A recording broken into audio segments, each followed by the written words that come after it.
নমস্কার, আপনাদের সকলকে স্বাগত জানাই চ্যানেল রূপা মুখার্জিতে। পশ্চিমবঙ্গে উচ্চশিক্ষা ক্ষেত্রে আবারও বড় পরিবর্তনের ইঙ্গিত মিলছে।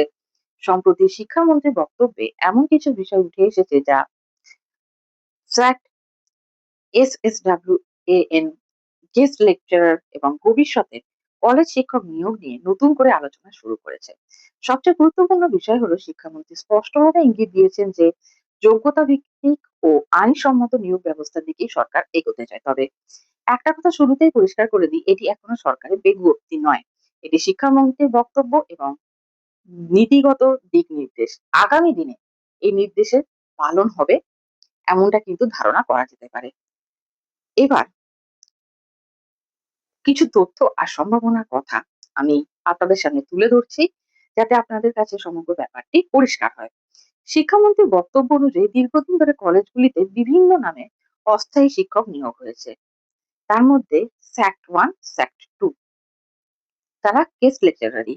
এই ব্যবস্থাগুলি বহু বছর ধরে চললেও যোগ্যতা ও নিয়োগ প্রক্রিয়া নিয়ে বারবার প্রশ্ন উঠেছে। শিক্ষামন্ত্রী বলেছেন, সরকার এমন একটি ব্যবস্থা চায় যেখানে যোগ্যতাকে সর্বোচ্চ গুরুত্ব দেওয়া হবে এবং নিয়োগ আইনি কাঠামোর মধ্যে হবে। এখানে একটি গুরুত্বপূর্ণ বিষয় হলো অনেকেই নেট বা সেট উত্তীর্ণ, আবার অনেকেই এই যোগ্যতা ছাড়াই দীর্ঘদিন ধরে পড়াচ্ছেন।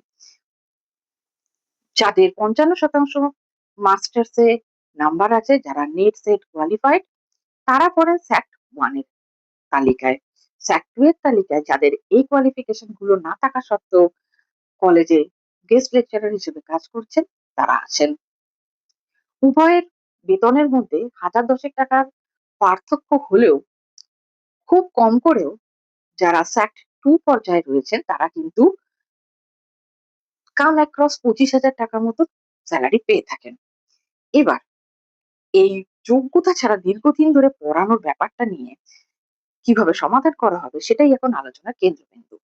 শিক্ষামন্ত্রীর বক্তব্যে ইঙ্গিত রয়েছে যে ভবিষ্যতে নীতিতে যোগ্যতার গুরুত্ব বাড়তে পারে, অর্থাৎ যাদের নেট বা সেট রয়েছে তাদের অবস্থান আরো শক্তিশালী হতে পারে। অন্যদিকে যাদের এই যোগ্যতা নেই তাদের ক্ষেত্রে ভবিষ্যতে নির্দিষ্ট সময়ের মধ্যে যোগ্যতা অর্জনের সুযোগ দেওয়া হবে এমন আলোচনা চলছে। তাই এই মুহূর্তে কেউ নিশ্চিতভাবে বলতে পারবেন না যে নেট বা সেট আগামী কাল থেকেই বাধ্যতামূলক হয়ে যাচ্ছে। তবে সবচেয়ে বড় প্রশ্ন, যারা বর্তমানে স্যাটে কাজ করছেন, শিক্ষামন্ত্রীর বক্তব্য থেকে একটা বিষয় তো পরিষ্কার যে সরকার যোগ্যতার ভিত্তিতে আইনি সমাধান খুঁজতে চায়, কিন্তু কিভাবে সেই সমাধান হবে? এক্ষেত্রে কয়েকটি প্রশ্ন আসছে, যেমন সবাইকে রাখা হবে, নতুন যোগ্যতা নির্ধারণ হবে, নাকি ধাপে ধাপে নতুন নিয়ম চালু হবে? এসবের উত্তর কিন্তু এখনো সরকার আনুষ্ঠানিকভাবে দেননি। এখন যারা স্যাট 2 পর্যায়ে রয়েছেন, অর্থাৎ যাদের 55% মার্কস নেই, যারা নেট সেট কোয়ালিফাই করেননি, তবুও যদি আপনি শিক্ষক হতে চান তাহলে আপনাকে যত দ্রুত সম্ভব চাকরিটা বাঁচানোর জন্য নেট বা সেট কোয়ালিফাই করতে হবে। আর যদি মাস্টার্সে 55% না থাকে, সেক্ষেত্রে আপনার পক্ষে এই চাকরি টিকিয়ে রাখা কিন্তু খুবই দুঃসাধ্য। কেননা আগামী দিনে সরকার অনেক কড়া নিয়ম আনতে চলেছে এই গেস্ট লেকচারার পদে রিক্রুটমেন্টের জন্য।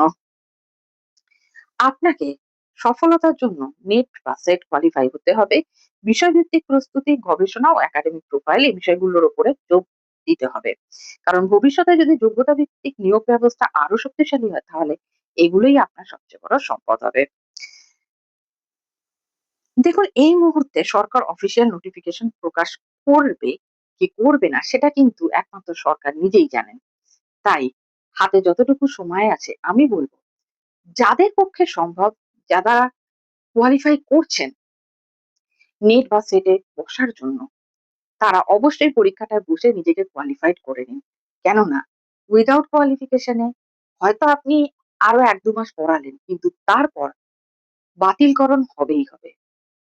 তাই নিজের চাকরি, নিজের ভবিষ্যৎ সুরক্ষিত করার জন্য যত দ্রুত সম্ভব এই পরীক্ষাগুলোতে কোয়ালিফাই করার চেষ্টা করুন। আর যাদের একেবারেই সেই অবস্থাটা নেই বা যাদের মার্কসের প্রবলেম আছে, যারা বুঝতে পারবেন না, তাদের জন্য কিন্তু খুব একটা ভালো সংবাদ যে আগামী দিনে অপেক্ষা করছে এমন কথা কিন্তু আমি বলতে পারি না।